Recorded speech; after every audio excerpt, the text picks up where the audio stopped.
સુરત શહેર કલેક્ટર કચેરી ખાતે રત્ન કલાકારો દ્વારા શિક્ષણ સહાય યોજનાને લઈને આવેદનપત્ર આપવામાં આવ્યું।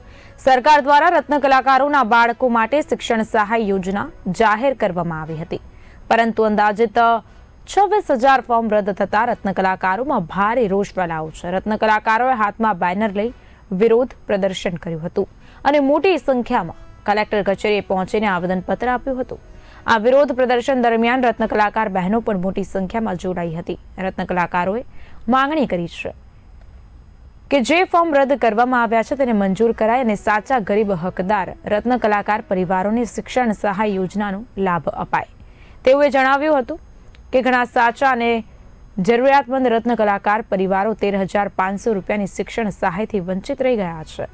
રત્ન કલાકાર આગેવાન ભાવેશ ટાગજે જણાવ્યું હતું કે સરકાર દ્વારા મંદીની પરિસ્થિતિમાં રત્ન કલાકારોને રાહત આપવા માટે પેકેજ જાહેર કરાયું છે, પરંતુ રદ થયેલા 26,000 ફોર્મને પણ મંજૂરી આપી તે પરિવારોને સહાય મળી રહે તે જરૂરી છે। અમારી રજૂઆત નહીં સંતોષાય તો સરકારને ખબર જ છે કે ડાયમંડ વર્કર યુનિયન અને રત્ન કલાકાર ભૂતકાળમાં આંદોલન કરેલા જ છે। ધરણા, રેલી, પ્રદર્શન જે કાંઈ કરવું પડશે અમે કરવા તૈયાર છીએ। તંત્ર અને રત્ન કલાકારોને સાથે રાખી ડાયમંડ વર્કર યુનિયન હંમેશા રત્ન કલાકારોના અધિકારો માટે આંદોલન કરવું પડશે તો અમે કરવા તૈયાર છીએ।